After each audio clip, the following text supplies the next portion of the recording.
Guys, कैसे हैं आप? उम्मीद करता हूँ आप सभी अच्छे होंगे। इसी उम्मीद के साथ मैं आपके लिए आज एक स्पेशल वीडियो लेकर आया हूँ।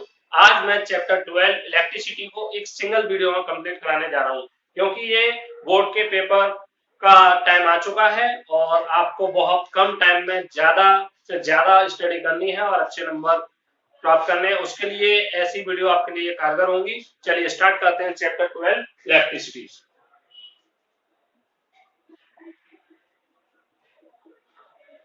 इलेक्ट्रिसिटी हमारे चैप्टर का नेम है। सबसे पहला टॉपिक है इसमें इलेक्ट्रिक करंट। बहुत ही शॉर्ट में मैं आपको कंप्लीट कराने जा रहा हूं। इलेक्ट्रिक करंट, तो what is electric current? Electric current हमारा कई तरीके से डिफाइंड है, जिसमें पहला flow of charge. Flow of charge is called electricity. और क्या आप कहिए, flow of charge in a close circuit is called electric current. या इसी को हम एक दूसरे फॉर्म में बोल सकते हैं, इसी को लिख सकते हैं the rate of flow of charge is called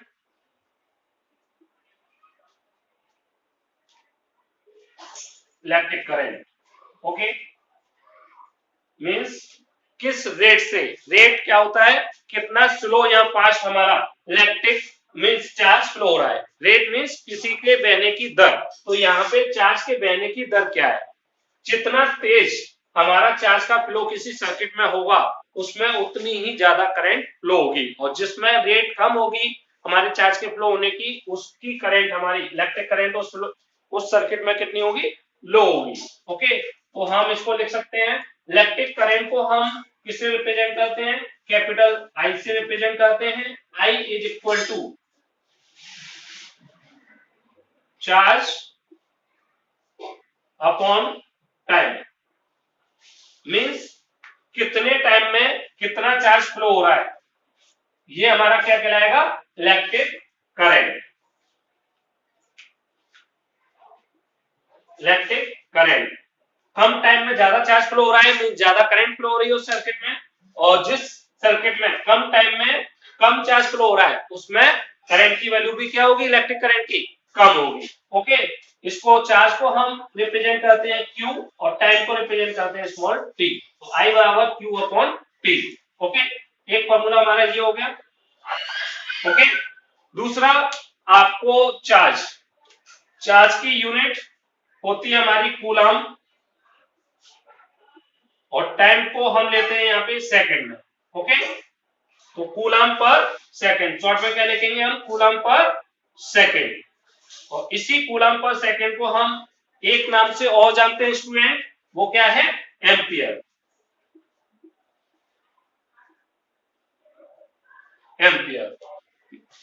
तो कूलम पर सेकंड ये हमारी एक ऐसा यूनिट होगी, और इसी को हम एम्पियर भी लिखते हैं। एम्पियर क्यों लिखते हैं स्टूडेंट, आपको पता होना चाहिए। करंट की जो खोज करी थी एम्पियर ने करी थी, तो उन्हीं साइंटिस्ट के ऑनर में हमने इनकी यूनिट को क्या नाम दे दिया, एम्पियर। ओके, ये आपको क्लियर हो गया। यहाँ पे I बराबर Q अपॉन T। तो चार्ज के फ्लो की रेट को हम क्या बोलते हैं, इलेक्ट्रिक करंट। चार्ज किस रेट से फ्लो हो रहा है, that is called electric current. यहां से आपको क्लियर हो गया। यहां से आपको क्या पूछा जाता है, एक आपको फॉर्मूला पता होना चाहिए जिससे आप न्यूमेरिकल कर पाए, और दूसरा इसकी एसआई यूनिट क्या हो रही है यहाँ पे, SI unit of electric current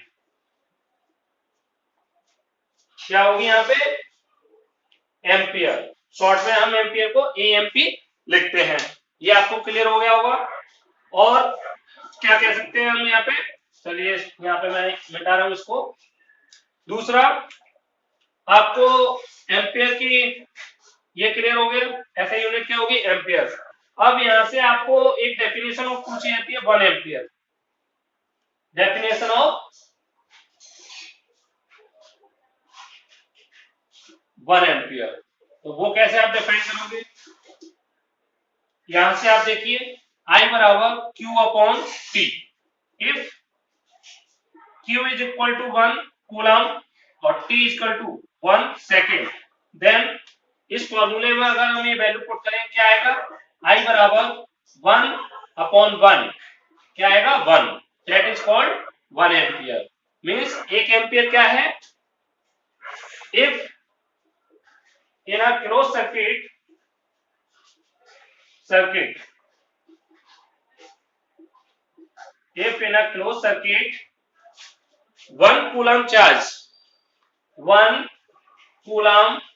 charge is flow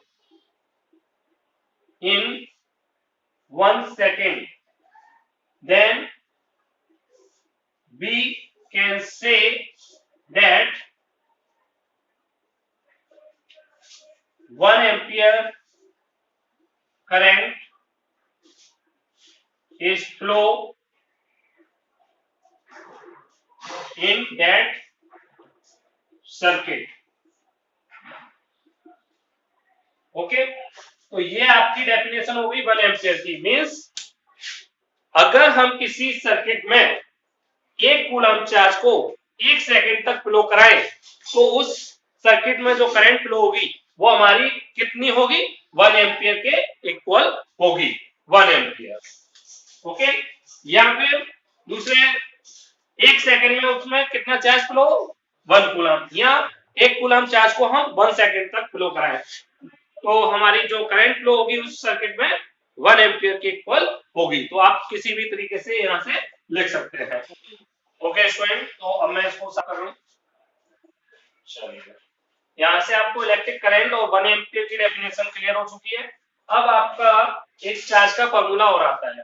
तो चार्ज आपको पता होना चाहिए, चार्ज हमारा एक इंट्रिंसिक प्रॉपर्टी होती है किसी भी मटेरियल की। It is a fundamental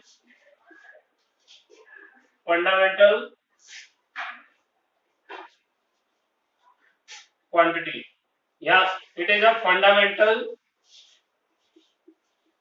property of a material। Okay, charge हमारे दो तरीके के होते हैं, एक positive charge, second negative charge. Okay, और चार्ज है क्या? किसी मटेरियल में कितने इलेक्ट्रॉन का फ्लो हो रहा है, that is called charge. Okay, माने चार्ज हमारा इनिशियल लेवल पे नहीं होता है। जब हम किसी स्टैटिक फ्रिक्शन में आपने देखा होगा, जब हम किसी दो न्यूट्रल बॉडी को ए एंड बी, दो न्यूट्रल बॉडी है, न्यूट्रल बॉडी को क्या कहते हैं? फ्रिक्शन कराते हैं, एक दूसरे को रब करते हैं तो कुछ इलेक्ट्रॉन का ट्रांसफर ऑफ इलेक्ट्रॉन देखने को मिलता है, ट्रांसफर ऑफ इलेक्ट्रॉन देखने को मिलता है। मान लीजिए यहाँ से ए बॉडी से वो इलेक्ट्रॉन का ट्रांसफर बी को हुआ है तो ए पे इलेक्ट्रॉन की क्या हो जाएगी? कमी हो जाएगी, जिसकी वजह से ये किस तरीके की होगी? पॉजिटिव। और इलेक्ट्रॉन बी पे आए हैं, एक्स्ट्रा इलेक्ट्रॉन यहाँ पे एक्सेस इलेक्ट्रॉन हो जाएंगे। एक्सेस इलेक्ट्रॉन होने की वजह से क्या हो जाएगा? ये नेगेटिवली चार्ज बॉडी हो जाएगी। तो इस तरीके से चार्ज डेवलप होता है हमारा। तो चार्ज बेसिकली इलेक्ट्रॉन के फ्लो को हम यहाँ पे कंसीडर कर रहे हैं अपने 10th क्लास के सिलेबस में। तो कोई भी न्यूट्रल बॉडी कब पॉजिटिवली या नेगेटिवली चार्ज बनती है? जब किसी बॉडी से इलेक्ट्रॉन ट्रांसफर होता है तो वो हमारा पॉजिटिवली चार्ज होती है, और जिस पे इलेक्ट्रॉन जाता है, मतलब ए बॉडी से यहां से जा रहा है तो ये पॉजिटिव, और जिस बॉडी पे वो इलेक्ट्रॉन पहुंच रहे हैं वो हमारी नेगेटिवली चार्ज होगी। ओके, तो ये आपका क्लियर हो गया। अब चार्ज का यहाँ पे एक फॉर्मूला आता है, Q is equal to NE। Okay, where Q charge on a body, N number of free electron या electron, and E charge on one electron. Okay, और ई की वैल्यू क्या होती है आपको पता रहना चाहिए। ई की वैल्यू होती है 1.6 इंटू 10 की पावर माइनस 19 कूलम। ये 1 इलेक्ट्रॉन की वैल्यू होती है आपकी। तो ये Q इक्वल टू एन, कितने इलेक्ट्रॉन का ट्रांसफर एक बॉडी से दूसरी बॉडी में हुआ है, उसका फॉर्मूला होता है Q इक्वल टू एन। तो हम चार्ज किसी बॉडी पे इस फॉर्मूले से निकाल सकते हैं। अगर हमें ये पता हो कितने इलेक्ट्रॉन का ट्रांसफर एक बॉडी से दूसरी बॉडी में हुआ है या कितने इलेक्ट्रॉन फ्लो हो रहे हैं उसमें, तो हम उसमें टोटल चार्ज निकाल सकते हैं। ओके, और दूसरा फॉर्मूला फिर I बराबर Q अपॉन T। यहाँ इन दोनों से कंबाइन करके हम इलेक्ट्रिक करंट या तो इससे निकल जाएगा। अगर बाई चांस उसमें Q नहीं दिया है और आपको N की वैल्यू गिवन है, तो सबसे पहले आप क्या करेंगे, Q की वैल्यू फाइंड करेंगे। आफ्टर दैट दिस Q की वैल्यू, जो Q की वैल्यू ये आएगी, उसको आप इस फॉर्मूले में पुट करेंगे और फाइनली आप करंट की वैल्यू निकाल लेंगे। ओके, तो चलिए ये आपका हुआ। और चार्ज की हमारी SI यूनिट ऑफ चार्ज हमारी कूलाम होती है। ओके, ये आप नोट डाउन करते जाइए। ये इंपोर्टेंट क्वेश्चन है जो यहाँ से बनते हैं और न्यूमेरिकल भी इन्हीं फॉर्मूले पे बेस्ड रहते हैं आपके। ओके, चलिए, तो ये आपका इलेक्ट्रिक करंट हुआ। अब नेक्स्ट टॉपिक है आपका, अब मैं आपको यहाँ पे एक डाउट और आपका क्लियर कर दूं जो कई स्टूडेंट का रहता है। ये हमारी एक मेटल है। मेटल को जब हम बैटरी से कनेक्ट करेंगे, ये हमने एक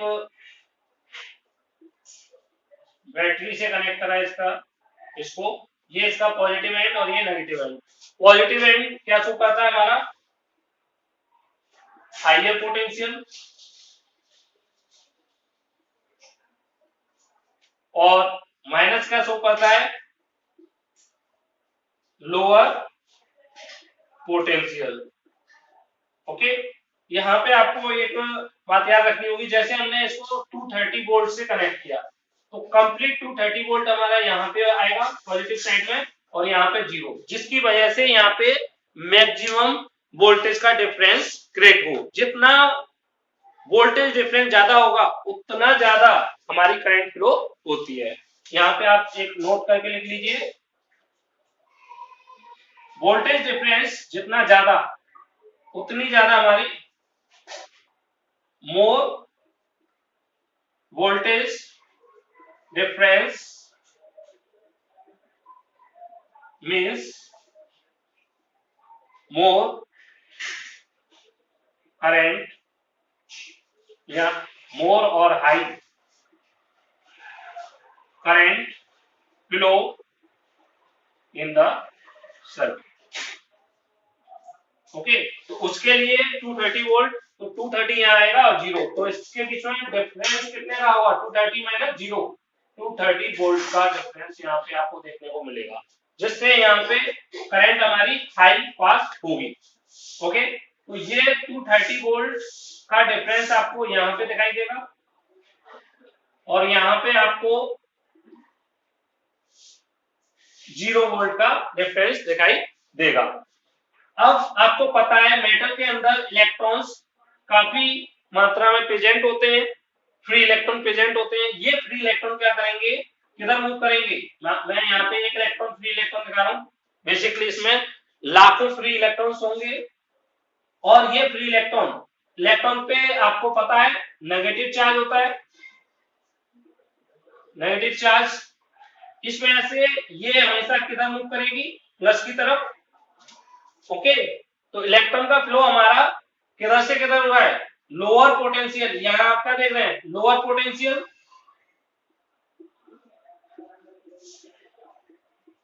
और ये क्या है आपका हायर पोटेंशियल। ओके, तो इलेक्ट्रॉन का फ्लो आप देख रहे हैं, इलेक्ट्रॉन नेगेटिव नेचर का है, इस वजह से ये पॉजिटिव की तरफ अट्रैक्ट हो रहा है। या आप ये समझ सकते हैं कि ये पॉजिटिव जो चार्ज है इस नेगेटिव को अपनी तरफ खींच रहा है। तो ये इलेक्ट्रॉन नेगेटिव से प्लस की तरफ मूव करेगा और इसका जो फ्लो होगा किधर से किधर होगा, lower potential to higher potential. तो आप यहाँ पे एक और नोट कीजिए, यहाँ पे कई चीजें आपको यहाँ पे नोट करनी है जिससे आपके कॉन्सेप्ट काफी क्लियर हो जाएंगे। Electron move always lower potential to higher potential। Okay, तो ये हमेशा लोअर पोटेंशियल से हायर पोटेंशियल की तरफ मूव करेगा। अब आपको पता होना चाहिए कि कन्वेंशनली इलेक्ट्रॉन की खोज हमारी बाद में हुई थी और करंट की खोज पहले हो चुकी थी। तो करंट के फ्लो को हमने माना है हमेशा से कि करंट हमेशा हायर पोटेंशियल से लोअर पोटेंशियल की तरफ फ्लो होती है। तो करंट का फ्लो किधर होगा, हायर टू लोअर, ये हमारा करंट का फ्लो होगा। करंट को हम आई से रिप्रेजेंट करते हैं, तो यहाँ पे आप एक और नोट कीजिए, current always move from higher potential to lower potential। Okay, potential क्या होता है अभी थोड़ी देर में मैं आपको डिफाइन करूंगा, उससे पहले आप यहाँ पे क्लियरली इस पॉइंट को नोट डाउन कर लीजिए। अब आप यहाँ देख पा रहे हैं इलेक्ट्रॉन हमारा इधर फ्लो कर रहा है, तो करंट हमारी इधर फ्लो कर रही है, इलेक्ट्रॉन इधर करंट इधर, मींस एक दूसरे के अपोजिट फ्लो हो रहे हैं। यहाँ आप कह सकते हैं current always flow to the opposite direction of electric वो to electric current always flow in the opposite direction of flow the electron. तो इस पॉइंट को आप नोट डाउन कीजिए, यहाँ पे मैं इसको मिटा रहा हूं। Electric current always flow in the opposite direction to the flow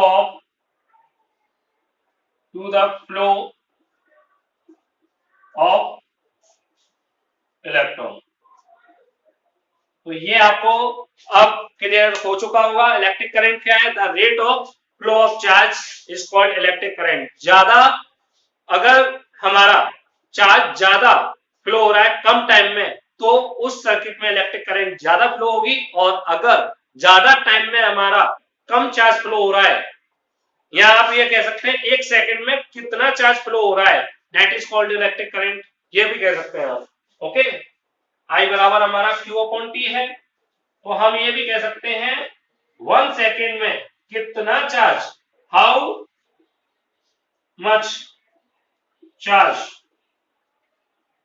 flow in 1 second is also called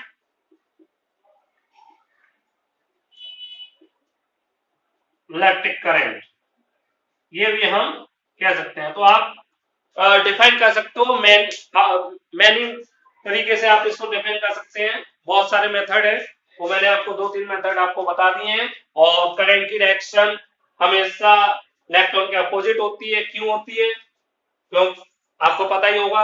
अब यहाँ पे मैंने काफी चीजें क्लियर कर दी। इलेक्ट्रॉन इधर क्यों मूव कर रहा है, क्योंकि यहाँ पे positive charge, positive potential develop हुआ है, तो वो नेगेटिव हमेशा पॉजिटिव की तरफ अट्रैक्ट होना चाहता है, तो ये माइनस की तरफ, माइनस से प्लस की तरफ मूव कर रहा है। और कन्वेंशनली हमने माना है इलेक्ट्रिक करंट हमेशा higher potential to lower potential flow करती है। अब आप देख पा रहे हैं इलेक्ट्रॉन इधर जा रहा है, तो करंट हमारी इधर मींस एक दूसरे के अपोजिट फ्लो हो रहा है। ओके, चलिए अब नेक्स्ट टॉपिक है हमारा इलेक्ट्रिक सर्किट।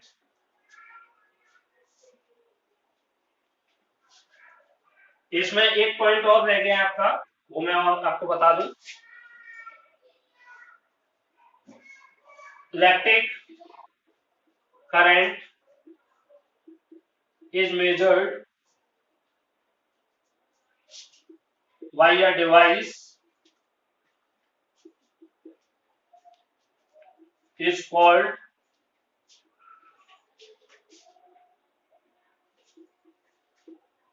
अमीटर। ओके, तो इलेक्ट्रिक करंट को हम अमीटर से मेजर करते हैं। या याद कर लीजिए, सिंबल क्या है इसका, सिंबल ऑफ अमीटर, तो ये आपका सिंबल है A. Okay, left symbol of ammeter ये आपका आ गया। अब एक और पूछा जाता है इसमें क्वेश्चन, अमीटर को हम कौन से कनेक्शन में कनेक्ट करते हैं, सीरीज और पैरेलल। दो कनेक्शन होते हैं जो मैं अभी आगे आपको बताऊंगा, सीरीज और पैरेलल। तो आपको याद रख लेना है कि अमीटर को हमेशा हम सीरीज में कनेक्ट करते हैं। If ammeter is always connected in series. Okay, चलिए, तो ये आपका इलेक्ट्रिक करंट का टॉपिक कंप्लीट हो गया है यहाँ पे। अब मैं आपको यहाँ पे क्या बताने जा रहा हूँ, इसको नोट कर लीजिए, यहाँ से कोई भी एक क्वेश्चन आपका आ सकता है। अब हम इलेक्ट्रिक सर्किट को डिफाइन कर रहे हैं, व्हाट इज इलेक्ट्रिक सर्किट। यहाँ पे मैं इसकी डेफिनेशन नहीं लिखूंगा, यहाँ पे इलेक्ट्रिक सर्किट होता क्या है वो मैं आपको डिफाइन कर रहा हूँ। इलेक्ट्रिक सर्किट में आपके पास दो चार कंपोनेंट होते हैं, उन सभी को हम वायर से कनेक्ट करते हैं। क्या क्या, एक आपके पास होगी इलेक्ट्रिक स्विच, इसको हम इलेक्ट्रिक की भी बोलते हैं, इलेक्ट्रिक की। क्या वर्क होता है इलेक्ट्रिक स्विच का, इलेक्ट्रिक स्विच हमारी सर्किट को ऑन ऑफ करने के लिए, it is use to on और ऑफ दिस सर्किट, सर्किट को ऑन ऑफ करने के काम आएगी। दूसरा, एनी एप्लियंस, कोई गैजेट होगा जो उस इलेक्ट्रिक सर्किट में कनेक्ट होगा या इलेक्ट्रिक सर्किट से कनेक्ट होगा, इसको आप कोई रेजिस्टेंस भी बोल सकते हैं। ओके, कई नाम आपके अभी नए नए आ रहे होंगे, बेसिकली सभी स्टूडेंट अब तक पढ़ चुके होंगे, फिर भी आगे मैं इनको बताऊंगा एक एक टॉपिक को। तो कोई भी उपकरण हो सकता है यहाँ पे, कोई भी गैजेट या कोई भी डिवाइस जिसको हम कनेक्ट कर रहे हैं, एप्लियंस और device, like bulb, fan, etc। Okay, तो कोई भी गैजेट हो सकता है। तीसरा, अब इसमें करंट फ्लो होगी, तो करंट फ्लो कराने, करंट को मेजर करने के लिए एक अमीटर होगा। ओके, चौथा, कनेक्शन देने के लिए वायर्स होंगे। पांचवा, एक सोर्स होगा जो इलेक्ट्रिक करंट फ्लो कराने के लिए एनर्जी सप्लाई कराएगा, दैट इज कॉल्ड बैटरी। इन सभी को एक सर्किट की फॉर्म में डिजाइन करेंगे। कैसे, यहाँ पे मैं दिखा दे रहा हूं।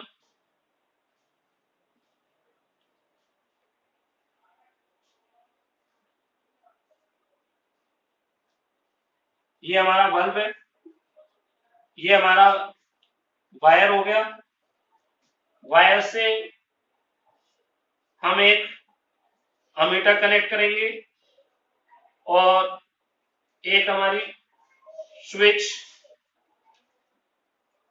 इलेक्ट्रिक स्विच होगी,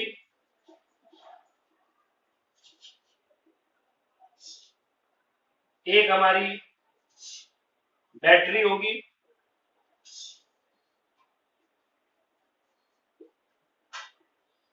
इन सभी को हम कनेक्ट कर देंगे और कनेक्शन जैसे ही हो जाएगा इसमें एक करंट फ्लो होगी, उसकी वजह से ये हमारा ग्लो करेगा।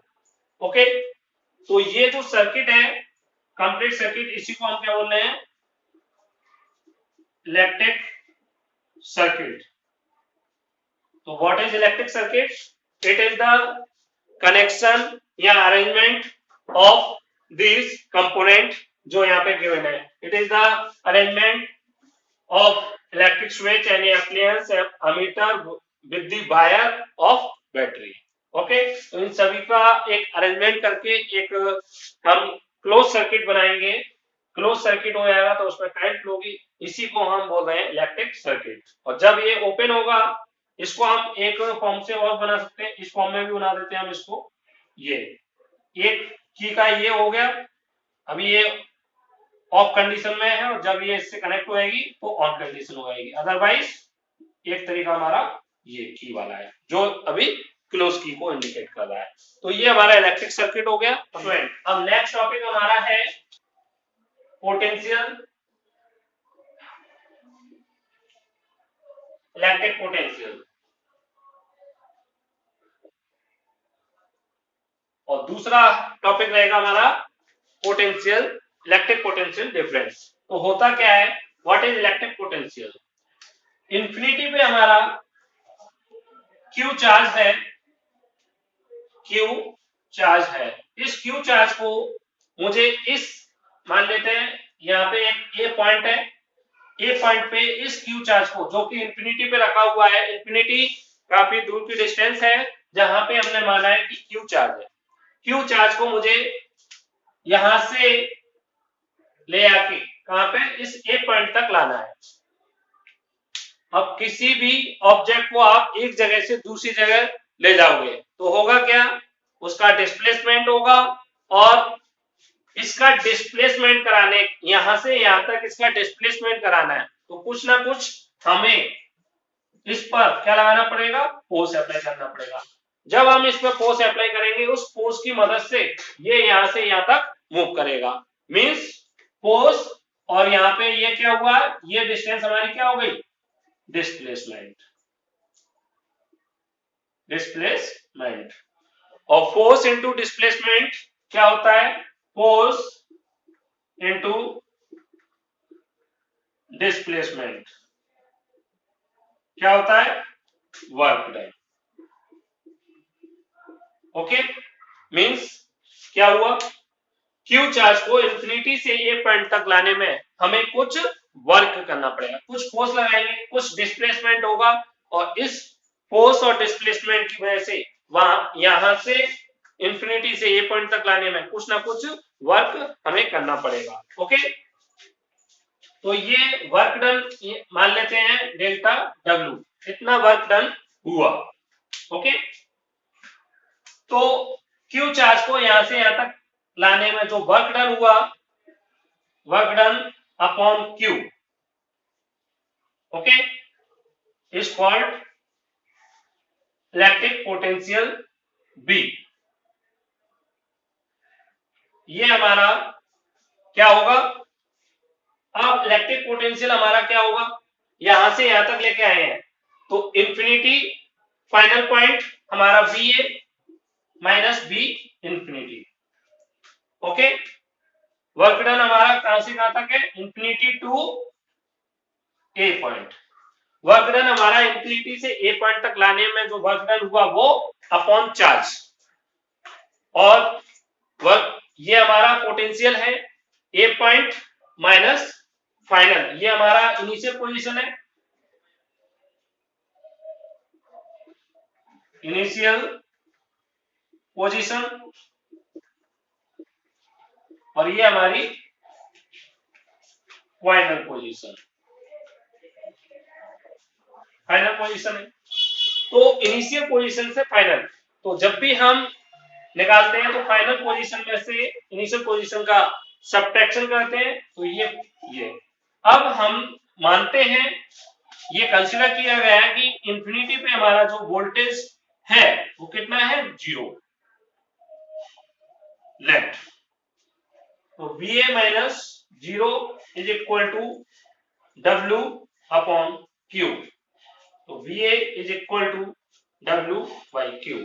ये हमारा हो गया इलेक्ट्रिक पोटेंशियल।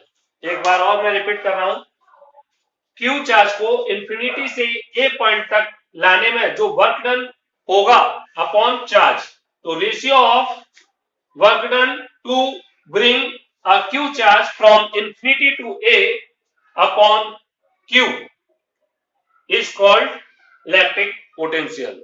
ओके, डेफिनेशन आप लिखना चाहे तो मैं यहाँ पे नोट कर दे रहा हूं. To bring the work done, it is the ratio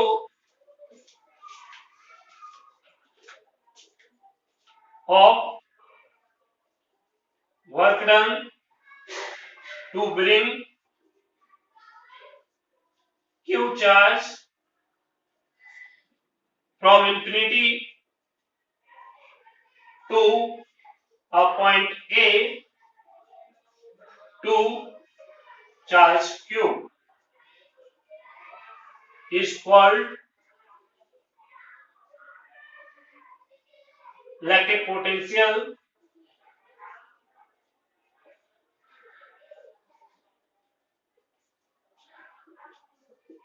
तो ये हमारा इलेक्ट्रिक पोटेंशियल की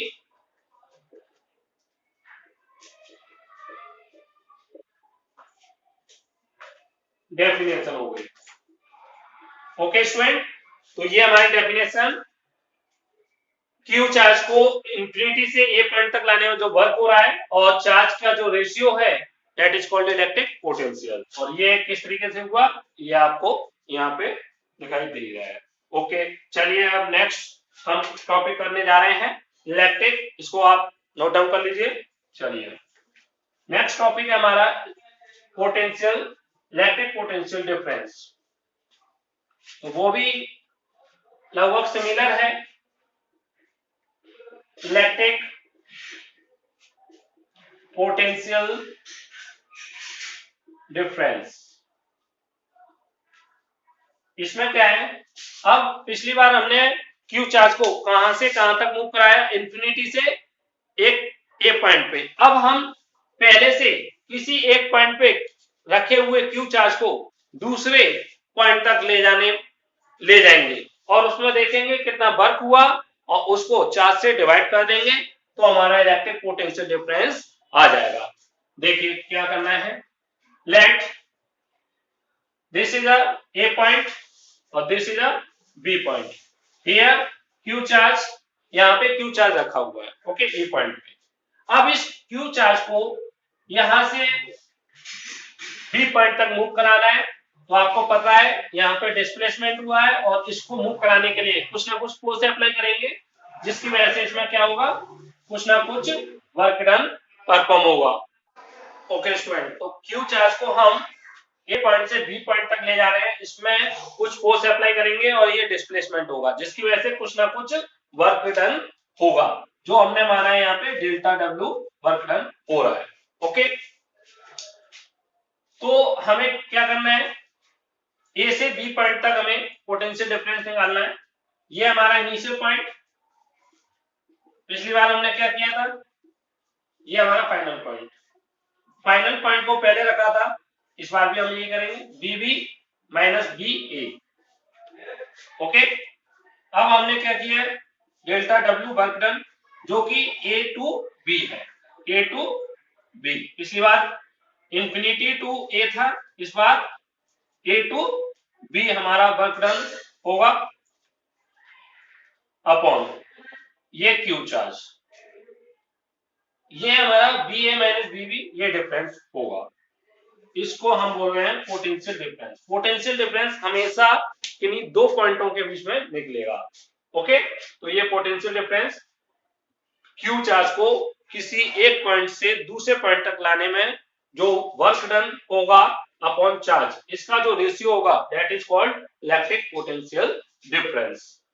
चाहो तो आप यहाँ पे इसकी डेफिनेशन दे सकते हैं. डेफिनेशन क्या होगी,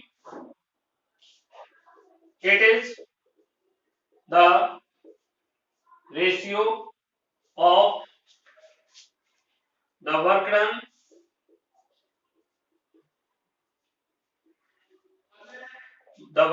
to bring Q charge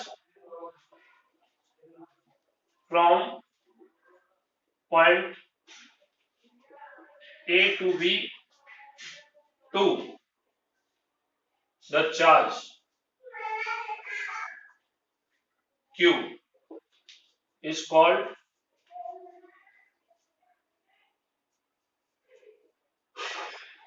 electric potential difference. ये इसकी डेफिनेशन हो गई। ओके, तो ये ओके स्टूडेंट, अब हमें यहाँ इनकी एसआई यूनिट क्या होगी वो देखना है। तो देखते हैं वर्क डन। वर्क डन एक एनर्जी है, क्योंकि जितना वर्क करेंगे जितनी हमारे अंदर एनर्जी होगी। तो इसकी यूनिट हमारी जूल हो गई और चार्ज की यूनिट क्या थी, कूलम। तो इसकी एक यूनिट हो गई आपकी जूल पर कूलम। ओके, इसी को हम क्या बोलते हैं, वोल्ट, वोल्ट भी बोलते हैं। ये हमारी यूनिट जूल पर कूलम और वोल्ट, ये दोनों की, चाहे आप इलेक्ट्रिक पोटेंशियल निकाल रहे हो, इलेक्ट्रिक पोटेंशियल और electric potential difference,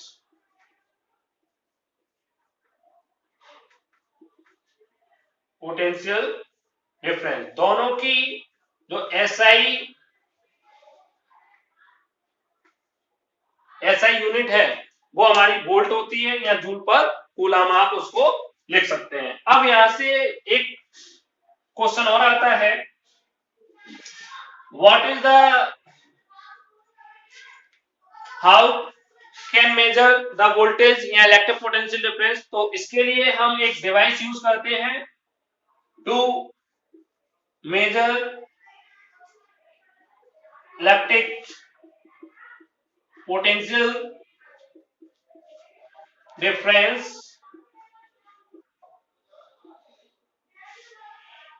voltmeter is used। Okay, तो वोल्टमीटर यूज होगा।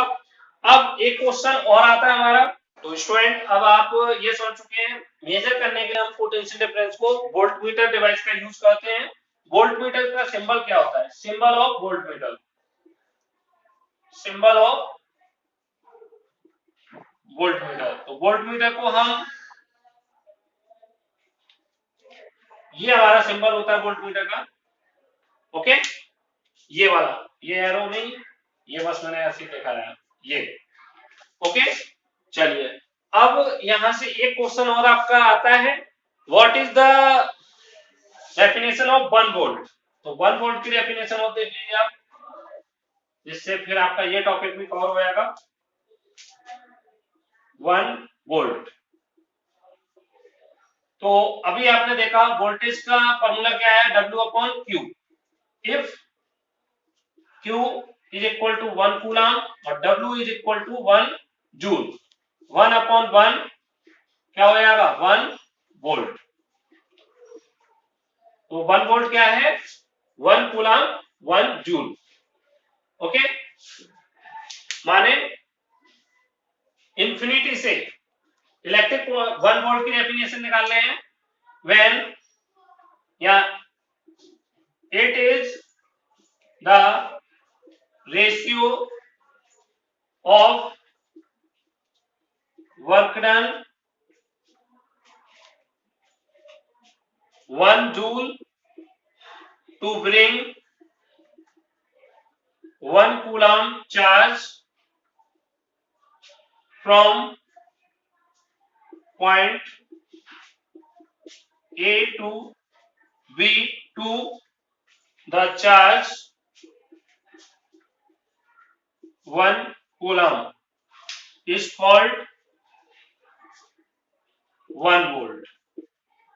ओके, मीन्स एक कूलम चार्ज को एक पॉइंट से दूसरे पॉइंट तक लाने में अगर हमारा वर्क डन 1 जूल हो, एक कूलम चार्ज को एक पॉइंट से बी पॉइंट तक लाने में अगर हमारा वर्क डन कितना हो, 1 जूल के इक्वल हो, यहां से Q equal to 1 coulomb charge को एक पॉइंट से दूसरे पॉइंट तक लाने में अगर हमारा वर्क डन 1 जूल के इक्वल हो, तो हम कहेंगे हमारा कितना वोल्ट यहाँ पे डेवलप होगा, 1 वोल्ट। Okay clear? एक बार और रिपीट कर दे रहा हूं मैं इसको। क्यू चार्ज 1 कूलम चार्ज को ए पॉइंट से बी पॉइंट तक ले जाने में अगर हमारा वर्क डन 1 जूल के बराबर हो तो इसमें हमारा जो वोल्टेज डेवलप होगा या पोटेंशियल डिफरेंस डेवलप होगा वो 1 वोल्ट के बराबर होगा। ओके तो ये आपका क्लियर हुआ। और यहां से एक क्वेश्चन और आता है, उसको नोट कर लीजिए। वोल्ट मीटर को हम किस में कनेक्ट करें, सीरीज और पैरेलल? तो यहाँ पे आप, अभी मैंने बताया आपको पिछली कुछ देर पहले कि अमीटर को हम सीरीज में कनेक्ट करते हैं। सिमिलर जस्ट अपोजिट नेचर का ये होता है, क्योंकि ये वोल्टेज को मेजर कर रहा है और वो करंट को। तो यहाँ पे वोल्ट मीटर को हम पैरेलल में कनेक्ट करते हैं। तो volt meter is always connected in parallel combination with the circuit, with the electric circuit। ये आपका टॉपिक कवर हुआ। तो ओम एक जर्मन साइंटिस्ट थे, इन्होंने वोल्टेज और करंट के बीच में एक रिलेशन फाइंड किया, जो कि रिलेशन था डायरेक्टली प्रोपोर्शनल, माने वोल्टेज और करंट एक दूसरे के डायरेक्टली प्रोपोर्शनल थे। ये किसने डिस्कवर किया? ओम, जो एक साइंटिस्ट थे। इन्होंने देखा एक वायर लिया इन्होंने, जो कि मेटेलिक वायर था। इस वायर के अक्रॉस इन्होंने वोल्टेज डेवलप किया 10 वोल्ट।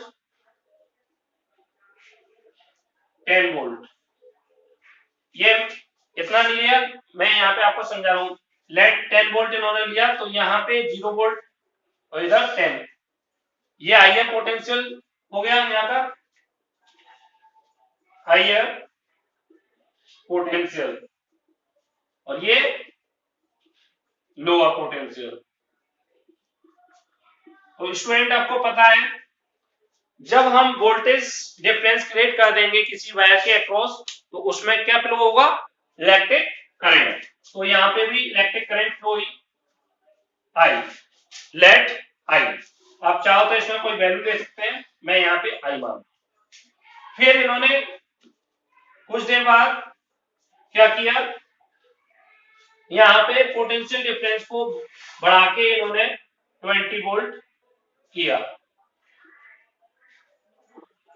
ओके, अब इन्होंने देखा वायर वही रहा, बस हमने क्या पोटेंशियल डिफरेंस को डबल कर दिया। तो इन्होंने देखा यहाँ पे करंट भी डबल हो गई।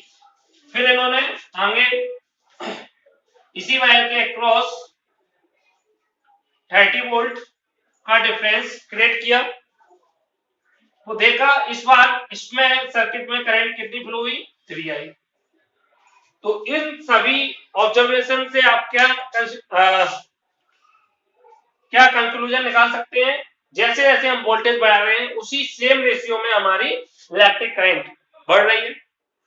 जैसे जैसे हम वोल्टेज बढ़ा रहे हैं, इलेक्ट्रिक करंट भी क्या हो रही है? बढ़ रही है। तो यही इन्होंने निकाला कि जब हम किसी इलेक्ट्रिक मेटेलिक वायर के अक्रॉस क्लोज सर्किट में पोटेंशियल डिफरेंस क्रिएट करते हैं, जो पोटेंशियल डिफरेंस क्रिएट करते हैं मेटेलिक वायर के अक्रॉस, वो डायरेक्टली प्रोपोर्शनल होता है उसमें फ्लो होने वाली करंट के। ओके, तो ये ओम्स लॉ ने समझाया। क्या वे यहां पे इन्होंने द करंट फ्लो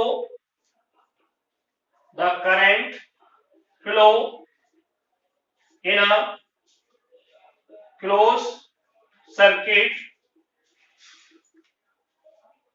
या metallic wire metallic wire is directly proportional to the voltage, to the potential difference across the metallic wire। तो ये इसकी डेफिनेशन हो गई, ये हमारा ओम्स लॉ। लेकिन ये इसके लिए इन्होंने एक condition the, when temperature remain constant, temperature constant रहे, और साथ में इन्होंने बोला all physical condition should be same. माने जो हमने ये परफॉर्म किया इसमें आपका टेम्परेचर वेरी नहीं करना चाहिए, दूसरा कोई भी वहां का एटमॉस्फेरिक प्रेशर या ह्यूमिडिटी ये वेरी नहीं करनी चाहिए, तो हमारा कोई मेटालिक वायर है तो वो इस लॉ को फॉलो करेगा। ओके, तो ये आपका हो गया, इसको नोट डाउन कर लीजिए, फिर मैं इसको आगे प्रोसीड कर रहा हूं। ओके चलिए, अब क्या करना है हमें, ये आपको ओम्स लॉ पता हो गया, क्या है ओम्स लॉ। तो अब हम यहाँ पे प्रोपोर्शनल साइन हटाएंगे, यहाँ पे एक कांस्टेंट आएगा जो कि आर है, यहाँ पे इसको बोलते हैं रेजिस्टेंस या proportionality constant, proportionality constant. Okay, तो यहां से आर का फॉर्मूला आएगा बी अपॉन आई।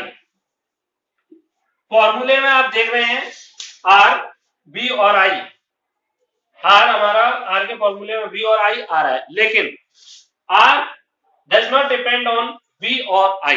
ये आपको यहाँ पे फॉर्मूले में आ रहा है, फिर भी आप कहेंगे कि जो रेजिस्टेंस है बी और आई पे डिपेंड नहीं कर रहा है, लेकिन ये एक्चुअल में होता है, आर बी और आई पे डिपेंड नहीं करता।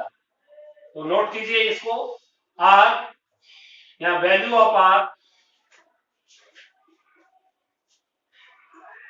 Does not depend on the value of V and I। एक और नोट कीजिए, R is depend on the material। material means उसके area, cross section area, length of conductor, resistivity, इन सभी पे डिपेंड करता है। मटेरियल पे डिपेंड करेगा, वो किस मटेरियल का बना हुआ है, या फिर डायमेंशन, डायमेंशन ऑफ मटेरियल, इसी को आप डायमेंशन ऑफ मटेरियल बोल सकते हैं। ओके स्टूडेंट, तो ये हमारा एल लेंथ का नाइक्रोम का वायर है। सबसे पहले हम इसको यहाँ पे कनेक्ट करेंगे और देखेंगे इसका रेजिस्टेंस क्या आ रहा है, रेजिस्टेंस R1 मेजर करेंगे। ओके, फिर इसको हम डिस्कनेक्ट करेंगे। अब हमने नाइक्रोम का ही वायर लिया है 30 सेकंड में, और इसकी लेंथ क्या कर दी है, डबल, 2L लेंथ का नाइक्रोम का वायर लिया है, 2L लेंथ का क्या लिया है, नाइक्रोम का ही वायर लिया है, वायर वही रहा, बस हमने लेंथ उसकी डबल कर दी है। Same thickness same area, length double कर दी तो रेजिस्टेंस चेक किया। तीसरा केस हमने एरिया डबल कर दिया, इसका थिकनेस डबल कर दी है, मोटाई डबल कर दी, केस थर्ड में एरिया हमने बढ़ा दिया या फिर थिकनेस, मोटा थिकर वायर हमने यूज किया, thicker wire of nichrome, means इस बार हमने एरिया चेंज किया इस तीसरे केस में। चौथे केस में क्या किया है, केस फोर में हमने वायर चेंज कर दिया। इस वायर हमने लिया कॉपर का और कितनी लेंथ का, एन लेंथ का वायर लिया। इन सभी एक्टिविटी को परफॉर्म करने पे, चारों एक्टिविटी को परफॉर्म करने पे देखा रेजिस्टेंस हर बार वेरी करा हमारा, resistance very in all four case. तो इससे क्या हमें पता चला, रेजिस्टेंस हमारा वेरी कर रहा है। रेजिस्टेंस किस किस पे डिपेंड कर रहे हैं यहाँ पे, तो यहाँ पे रेजिस्टेंस पहले हमने लेंथ को वेरी कराया था तो लेंथ पे डिपेंड किया, और इसमें ये देखा जैसे हमने लेंथ 12 करी तो उसका रेजिस्टेंस बढ़ गया। केस 1 में जो रेजिस्टेंस आया, केस सेकंड में जो रेजिस्टेंस आया, केस सेकंड का रेजिस्टेंस केस 1 के रेजिस्टेंस से ज्यादा था। दूसरे केस में R इज 1/A, जब हमने इसका जो एल लेंथ थी उसका एरिया बढ़ाया तो देखा रेजिस्टेंस उसका घट गया, तो उससे पता चला रेजिस्टेंस हमारा जो एरिया है क्रॉस सेक्शन एरिया उसके इनडायरेक्टली प्रोपोर्शनल है और लेंथ के प्रोपोर्शनल है, क्योंकि लेंथ बढ़ाने पे हमारा रेजिस्टेंस बढ़ रहा था। एक्टिविटी को परफॉर्म करोगे आप तो बढ़ेगा, और जब एरिया बढ़ाओगे आप केस थर्ड में जैसे बढ़ाया हमने तो उसमें हमने देखा रेजिस्टेंस कम आ रहा है, मतलब इनडायरेक्टली प्रोपोर्शनल है।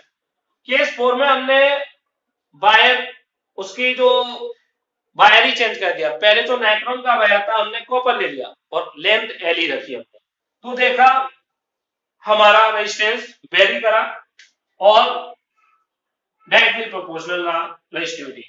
तो वायर जब हम चेंज करेंगे तो उसकी क्या बढ़ेगी, रेजिस्टिविटी। रो क्या है यहाँ पे, रेजिस्टिविटी। ओके, अब इन तीनों को केस 1, केस सेकंड और केस थर्ड को हम जब मिलाएंगे क्या हमारा फॉर्मूला बन जाएगा स्टूडेंट। तो अब हमारा यहां से इस सबको मिटा दे रहा हूं यहाँ पे, एक्टिविटी मैंने आपको समझा दी है।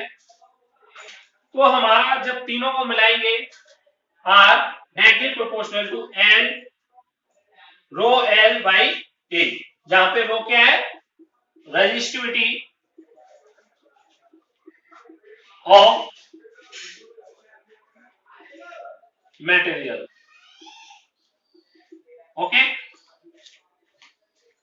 Are is directly proportional to rho L by A, ये हमारा फॉर्मूला है। तो इस फॉर्मूले से हमें पता चलता है कि जो रेजिस्टेंस है हमारा, resistivity of material, length of conductor, यहां पे है क्या है, लेंथ ऑफ कंडक्टर, और ये क्या है, क्रॉस सेक्शन एरिया, इन सभी पे डिपेंड करता है। ओके, जो रेजिस्टिविटी है it only depend on the nature of material. Okay, ये मटेरियल के नेचर पे डिपेंड करते हैं। मींस जब हमने नाइक्रोम को कॉपर से रिप्लेस किया मटेरियल का नेचर चेंज हो गया, इस वजह से उसकी रेजिस्टिविटी चेंज हो गई। ओके, तो फोर्थ सेम इसको आप एक नोट करिए यहाँ पे, resistivity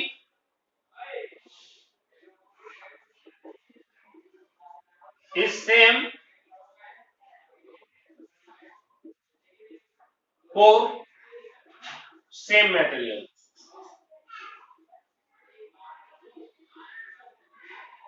up to material does not change, up to material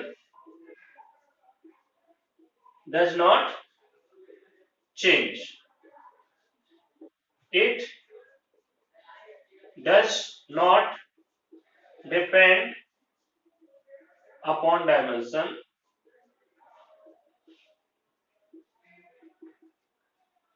of material. तो रेजिस्टिविटी हमारी नेचर ऑफ मटेरियल पे डिपेंड करती है, ये डायमेंशन पे डिपेंड नहीं करती। मींस आप यहाँ पे मैं आपको बता रहा हूं, जैसे ये हमारा एक वायर है कॉपर का, एक हमने पतला वायर लिया कॉपर का, दोनों की जो रेजिस्टिविटी होगी सेम होगी। मान लो इसकी रेजिस्टिविटी 2 है तो इसकी भी रेजिस्टिविटी 2 होगी, लेकिन इतना ही वायर में अगर एल्यूमिनियम का लूंगा तो इसकी रेजिस्टिविटी हमारी कुछ चेंज होगी। जब तक आप मटेरियल सेम रखोगे, चाहे आप उसको लंबा वायर लें, उसका कोई छोटा वायर लें, उसका बहुत छोटा पीस लें या बहुत बड़ा पीस लें, उसकी रेजिस्टिविटी सेम रहेगी जब तक आपकी मेटल चेंज नहीं होगी, और मेटल चेंज होने पे उसकी रेजिस्टिविटी में चेंज आ जाएगा। तो ये यहाँ पे लिखा है, वो डायमेंशन पे डिपेंड नहीं करेगी कि उसकी लेंथ क्या है, एरिया क्या है, थिकनेस क्या है, इस बात से उसको कोई मैटर नहीं कर रहा है। उसका मैटर बस इतना है किस मटेरियल से बनी है, जब तक मटेरियल जिस मटेरियल से बनी है उसकी रेजिस्टिविटी सेम रहेगी। ओके, और ये आपकी रेजिस्टिविटी होगी। और व्हाट इज रेजिस्टेंस? अब ये तो रेजिस्टेंस आया है, इसको हम रेजिस्टेंस बोल रहे हैं। What is resistance? तो resistance is the opposed to the flow of current, to the flow of current. Resistance is the virtue of material, is the virtue of the material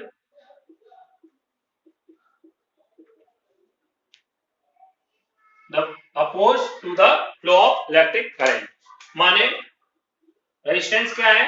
resistance electric current के flow को रोकता है या रोकने की कोशिश करता है। जिस वायर का जितना ज्यादा रेजिस्टेंस होगा उसमें उतनी ही कम करंट फ्लो होगी या उतनी ही कठिनाई से करंट फ्लो होगी। जितनी भी मेटल हैं उनका रेजिस्टेंस बहुत कम होता है, जिसकी वजह से उनमें आसानी से इलेक्ट्रिक करंट फ्लो हो जाती है। जबकि इंसुलेटर जो होते हैं बहुत हाई रेजिस्टेंस रखते हैं, जिसकी वजह से उनमें इलेक्ट्रिक करंट का फ्लो बहुत स्लो या फिर नहीं होता है। ओके, तो all metal have low resistance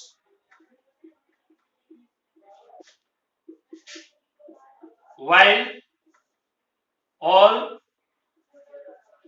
non-metal have high resistance।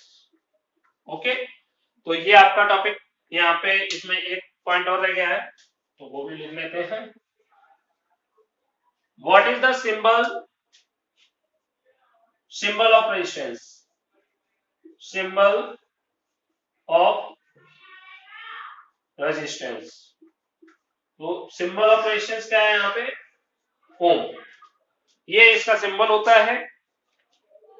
Unit वो सॉरी सिंबल ये होता है हमारा, ये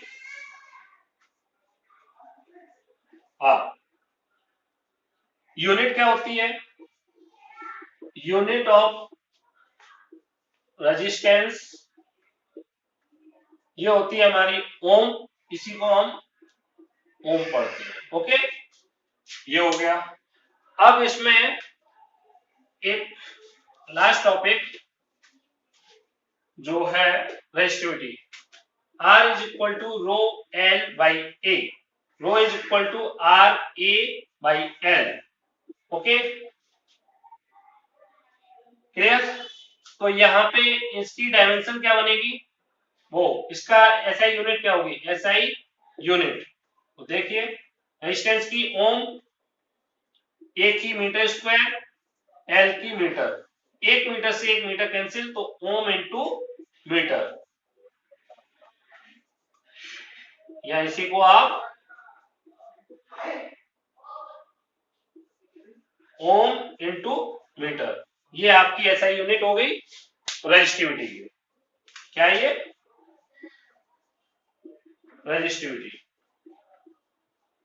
रेजिस्टिविटी को आप डिफाइन भी कर सकते हैं, if A is equal to 1, L is equal to 1, then rho is equal to R. So resistivity is the resistance of material if the length of wire and cross section area of that wire is 1 meter square. Resistivity किसी resistance की उस resistance के resistivity किसी wire की उस resistance के बराबर है जिसका area cross section area 1 metre square के बराबर हो और वायर की लेंथ 1 मीटर के बराबर हो। ओके, रेजिस्टिविटी किसी वायर की उस रेजिस्टेंस के बराबर है जिस वायर का एरिया 1 मीटर स्क्वायर और उसकी लेंथ 1 मीटर हो। क्लियर? चलिए नेक्स्ट टॉपिक। अब ये जो रेजिस्टेंस इनमें ग्राफ खींचा जाता है, बी और आई के बीच में आप ग्राफ खींचोगे, जो रिलेशन बताया है ओम ने, तो इनके बीच में आप जब ग्राफ खींचोगे ये आपकी एक लीनियर ग्राफ बनेगा, linear graph.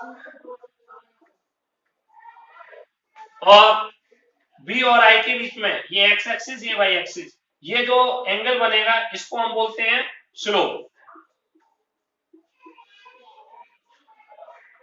Slope of V I graph आपको क्या देगा? रेजिस्टेंस। कैसे? ओके, अब ये स्लोप आप निकाल कैसे सकते हो? स्लोप का फॉर्मूला आपको पता है, y2 minus y1 upon x2 minus x1। जैसे आप यहाँ पे निकालना चाहो, ये दो पॉइंटों के बीच में क्या स्लोप रहा, तो ये यहाँ पे क्या हो जाएगा, ये हमारा x1 y1 यहाँ x2 y2, यहाँ की वैल्यू आप यहाँ पुट कर दोगे, स्लोप निकल आएगा। अदरवाइज जो ये एंगल बन रहा है x एक्सिस से कितना एंगल बना रहा है, ये एंगल भी हमारा क्या होगा, tan थीटा, ये भी हमारा स्लोप को डिनोट कर रहा है, मींस रेजिस्टेंस की वैल्यू को डिनोट कर रहा है।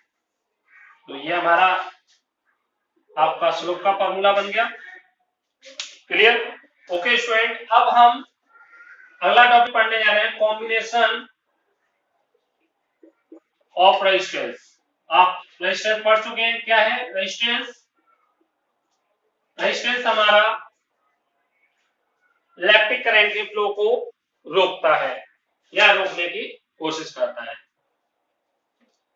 अब हमारा कॉम्बिनेशन दो तरीके के हो सकते हैं, एक सीरीज और एक पैरेलल। माने हम या तो सीरीज में कनेक्ट करेंगे या पैरेलल में, या इन दोनों के मिक्सअप से कनेक्ट करेंगे, माने कुछ सीरीज कुछ पैरेलल। बेसिकली हमारे ये दो सिलेबस में है, सीरीज और पैरेलल। तो अब हम यहां से देखने जा रहे हैं what is series of parallel.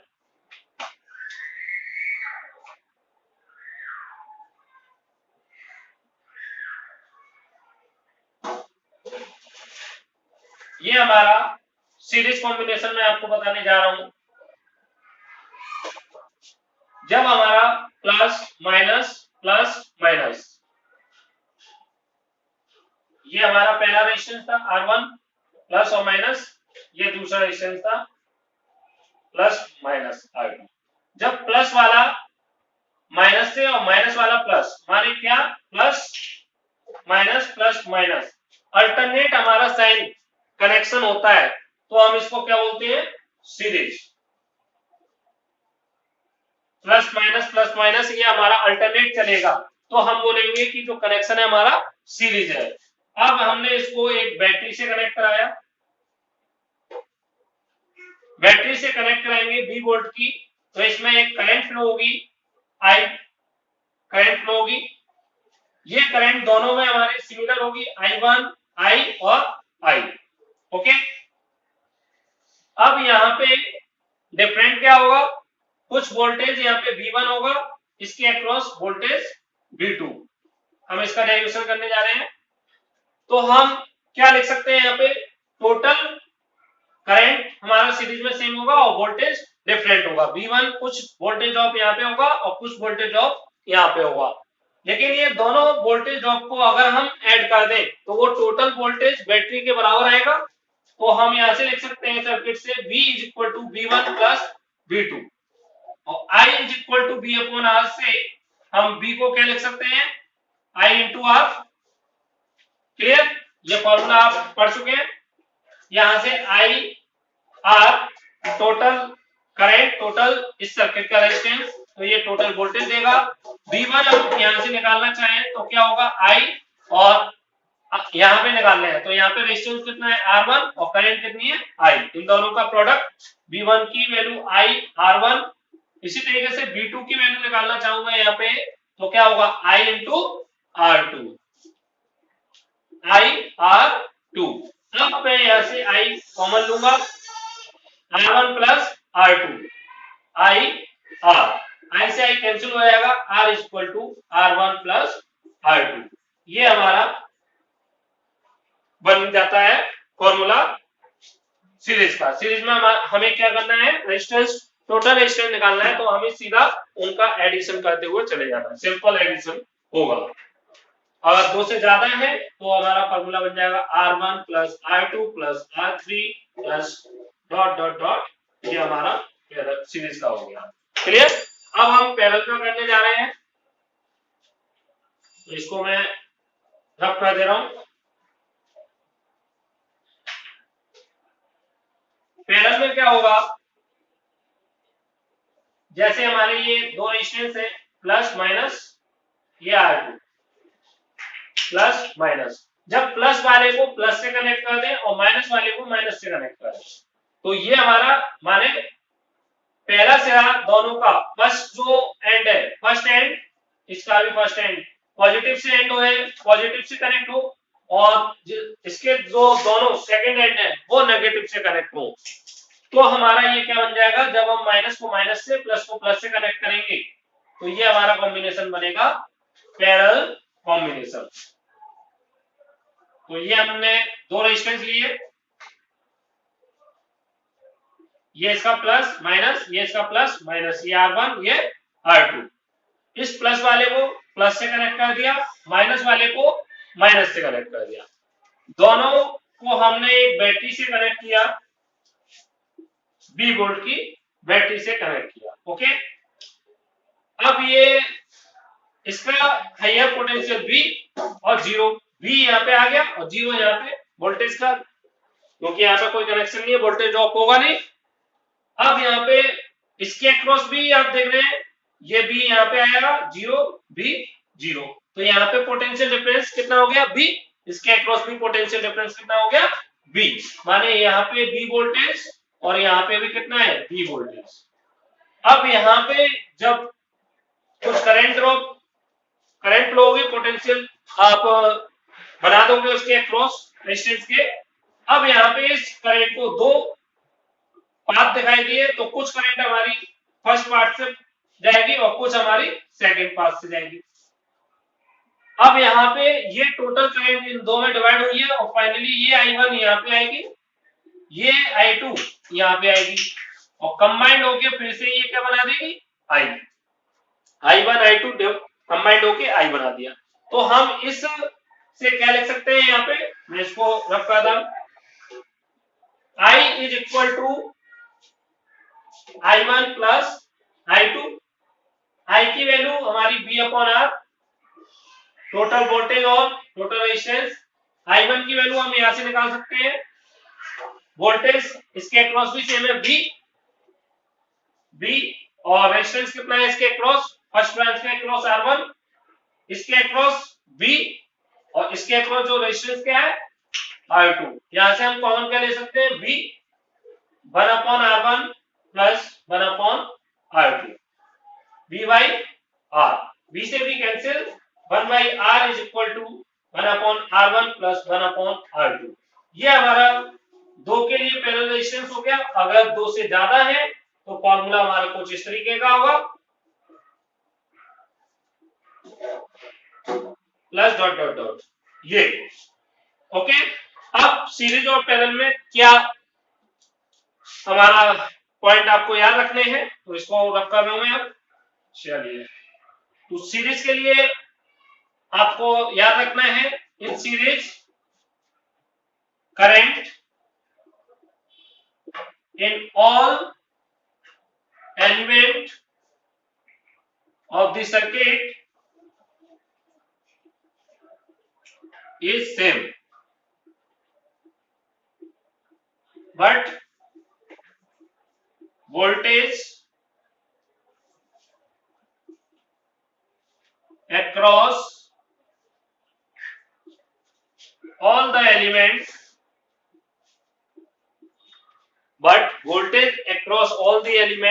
are different. जबकि इसके अपोजिट आपको पैरेलल में दिखाई देगा। पैरेलल के लिए नोट डाउन कीजिए आप। First point, current is different in all the element of the electric circuit.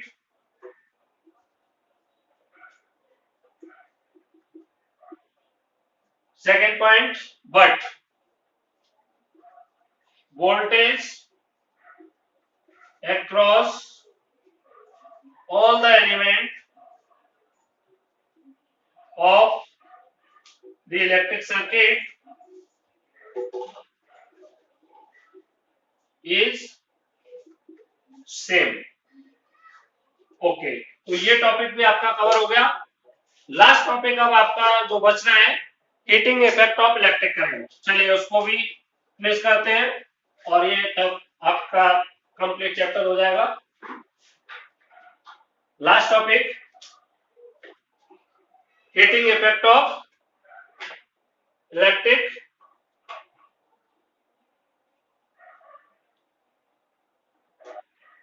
चलिए heating effect of electric current.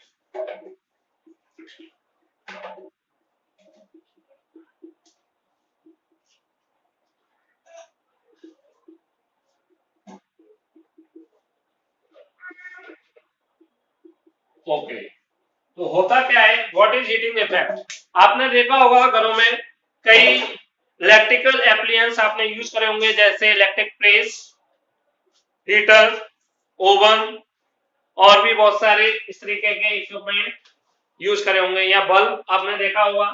तो जब ये इक्विपमेंट चलते हैं, सर्टेन टाइम ड्यूरेशन के बाद जब आप उनको टच करके देखें तो देखोगे वो काफी हीट अप हो जाते हैं। तो वो हीट अप जो होते हैं, इसी हीट अप को हम बोलते हैं उसका हीटिंग इफेक्ट। ये हीट अप क्यों हुए हैं? क्योंकि उसमें इलेक्ट्रिक करंट पास हुई है, तो इस इलेक्ट्रिक करंट की वजह से उसमें कुछ हीट प्रोड्यूस होती है। इस जो हीट प्रोड्यूस हो रही है उस इलेक्ट्रिक करंट की वजह से, उसको बोले हम heating effect of electric current. और भी आपको यहां से मैं इसको समझाने का प्रयास कर रहा हूं। जैसे हमारी ये कोई इलेक्ट्रिक डिवाइस है, ओके, जब हम इसको सर्किट से कनेक्ट करेंगे, माने वोल्टेज देंगे, तो जाहिर सी बात है इसमें करंट फ्लो होगी। ओके, जब हम वोल्टेज डेवलप कराएंगे इसके अक्रॉस, जब हम स्विच प्लग में लगाएंगे तो ओवरऑल हम क्या करेंगे, उस इलेक्ट्रिक डिवाइस के across voltage potential difference develop करेंगे। उस पोटेंशियल डिफरेंस जो डेवलप होगा उसकी वजह से उसमें करंट फ्लो होगी। करंट फ्लो होने का मतलब क्या है, जो मेटल है उसके अंदर जो इलेक्ट्रॉन प्रेजेंट थे, वो इलेक्ट्रॉन का मूवमेंट स्टार्ट होगा किधर, हायर पोटेंशियल की तरफ, और करंट उसके जस्ट अपोजिट डायरेक्शन में फ्लो होगी। तो ये फ्लो होता है। अब ये इस इलेक्ट्रिक करंट को इस सेम अमाउंट तक बनाए रखने के लिए सेल में क्या होता है, सेल या बैटरी में या किसी में भी केमिकल रिएक्शंस होती हैं, उस केमिकल रिएक्शन की वजह से क्या होता है, उसमें एनर्जी क्रिएट होती है। इतनी हम एनर्जी इसको सप्लाई कर रहे हैं जिसकी वजह से इलेक्ट्रिक करंट पास हो रही है। क्लियर? ये वोल्टेज क्या है, इलेक्ट्रिक करंट माने ये एक एनर्जी है, इतनी हम एनर्जी दे रहे हैं, वो एनर्जी हमारा इस डिवाइस को चलाने में मदद कर रही है। अब जो डिवाइस यूज हो रही है वो तो हमारा यूजफुल वर्क, जैसे हम मान लो यहाँ पे फैन चलाना चाह रहे हैं, ओके, तो फैन जितनी हवा दे रहा है, एयर प्रोवाइड करा रहा है, मूविंग एयर, ये हमारा क्या होगा, यूजफुल वर्क। और जो इसको स्टार्ट कराने में एनर्जी खर्च हुई, to start fan energy, how much, जो एनर्जी रिक्वायर्ड हुई, रिक्वायर्ड एनर्जी, ये हमारा क्या हो गई, वेस्टफुल वर्क, ये हमारा वेस्टफुल वर्क माने इसका कोई यूज नहीं हुआ इस वर्क का, ये हमारे, और जो ये यूजफुल। अब धीमे धीमे जब डिवाइस ज्यादा इनमें फ्रिक्शन होगा, होगा क्या, ये इलेक्ट्रॉन हमारे इधर मूव कर रहे हैं, जबकि जो इस मेटल का रेजिस्टेंस होगा, रेजिस्टेंस का क्या काम होता है, इलेक्ट्रॉन के फ्लो को या करंट के फ्लो को रोकना, तो वो रोकने की कोशिश करेगा, जिसकी मदद से होगा क्या, और इलेक्ट्रॉन जो मूव कर रहे हैं, इसमें एक इलेक्ट्रॉन नहीं है, मेटल में हजारों इलेक्ट्रॉन्स प्रेजेंट होते हैं, उनमें फ्रिक्शन डेवलप होता है, उस फ्रिक्शन की वजह से और उस मेटल के खुद के रेजिस्टेंस की वजह से इसमें क्या डेवलप होती है, हीट डेवलप होती है। अब ये हीट अनयूजफुल होती है, अनयूजफुल, अनयूजफुल, ओके, अधिकतर केस में ये अनयूजफुल होगा, कुछ केसों में, सम केस में, सम केसेस ये हमारा यूजफुल भी होगी, जैसे इलेक्ट्रिक प्रेस, ओके। तो आज आप समझ चुके होंगे heating effect of electric current, mean जो हम एनर्जी दे रहे हैं वो एनर्जी हमारी कुछ वेस्ट हो रही है हीट की फॉर्म में, जो हीट की फॉर्म में खर्च हो रही है उसी को बोल रहे हैं heating effect of electric current. लेकिन कहीं कहीं पे हम इसका बहुत ज्यादा यूज करते हैं अपने फायदे के लिए। कैसे? अगर हम जैसे प्रेस को देखा होगा, उसका हम रेजिस्टेंस अपनी तरफ से बहुत ज्यादा हाई रखते हैं, हाई रखने की वजह से होगा क्या, ये इलेक्ट्रिक करंट के फ्लो को रोकेगा और इसमें बहुत ज्यादा हीट जनरेट होगी, मोर हीट जनरेट होगी, जितना रेजिस्टेंस आई उतना ज्यादा हीट डेवलप, और ये हीट हमारे प्रेस करने के फॉर्म में प्रेस कर रहे हैं, हम उससे यूजफुल वर्क कर रहे हैं, या फिर हम ओवन में अपना खाना प्रिपेयर कर रहे हैं, जो हमारा एक यूजफुल वर्क हुआ, तो हम उसका यूज कर ले रहे हैं। तो ये heating effect of electric current का फायदा हो गया। और कुछ केसों में जैसे फैन जो चल रहा है या कोई भी अदर सब्सटेंस जो चल रहा है और उसमें हीट डेवलप हो रही है, बट हम उसका कुछ यूज नहीं कर पा रहे हैं, वो अनयूजफुल वर्क हो चुका है और वो हमारा वेस्टेज जा रहा है, तो उस फॉर्म में हमारा ये हीटिंग इफेक्ट खराब रहता है। बाकी का हम कुछ केसों में इसका बहुत ज्यादा यूजफुल फॉर्म में यूज करते हैं। तो ये आपका क्लियर हो गया होगा। अब इसमें एक फॉर्मूला बनता है, आप जितनी ज्यादा देर H is directly proportional to I square, माने जितनी ज्यादा करंट किसी डिवाइस में फ्लो कराओगे, I जितनी बढ़ेगी उतना हीट बढ़ेगी, पहला। दूसरा, H is directly proportional to time, जितने ज्यादा टाइम आप किसी डिवाइस को यूज करोगे उतनी ज्यादा हीट डेवलप उसमें होगी। ज्यादा टाइम, अब आप आधा आवर यूज कर रहे हैं किसी डिवाइस को तो उसमें कम हीट डेवलप होगी, आप उसी डिवाइस को 1 आवर या 2 आवर यूज करें तो उसमें हीट ज्यादा डेवलप होगी। और H is directly proportional to resistance, means अब आप किसी ऐसी डिवाइस को लें जिसका रेजिस्टेंस कम है और एक ऐसी डिवाइस लें जिसका हाई रेजिस्टेंस है बहुत ज्यादा। आप देखेंगे जिसका रेजिस्टेंस बहुत ज्यादा हाई है उसमें हीट भी ज्यादा डेवलप हो रही है, तो वो डायरेक्टली प्रोपोर्शनल है। इन तीनों को जब हम ऐड करते हैं तो हमारा फॉर्मूला बनेगा I स्क्वायर आर टी। ये हमारे हीटिंग इफेक्ट का फॉर्मूला है। ओके, तो और भी हम इसको बना सकते हैं I बराबर बी अपॉन आर, अगर हम यहाँ पे पुट कर दें तो B square by R square into R into T. एक आर से एक आर कैंसिल, तो ये हमारा B square upon R into T. एक फॉर्मूला हमारा एच का ये बनेगा, और एक अगर हम आर की R is equal to B upon I put कर दें इसमें, तो हमारा फॉर्मूला बनेगा I square B upon I into T. I से एक आई कैंसिल, तो B I T. H is equal to V I T. ये हमारा बन गया फॉर्मूला। एक ये फॉर्मूला हो गया आपका, एक फॉर्मूला ये हो गया, एक फॉर्मूला ये हो गया। ये हीटिंग इफेक्ट हुआ। ज्यादा अगर टाइम आप बढ़ाओगे तो हीटिंग इफेक्ट बढ़ेगी, रेजिस्टेंस बढ़ाओगे किसी डिवाइस का तो हीटिंग इफेक्ट बढ़ेगा, और करंट उसमें ज्यादा फ्लो करा दोगे तो भी हमारा हीटिंग इफेक्ट बढ़ेगा। तो ये आपका कंप्लीट चैप्टर यहाँ पे फिनिश होता है। अब इसके न्यूमेरिकल जो मैंने इस वीडियो में नहीं कराए हैं किसी भी टॉपिक के, वो मैं न्यूमेरिकल की एक complete video, one shot video, जो कि आपके इंपोर्टेंट क्वेश्चंस इन सभी टॉपिकों से होंगे, वो मैं आपको कराऊंगा नेक्स्ट वीडियो में। तब तक के लिए थैंक यू वेरी मच।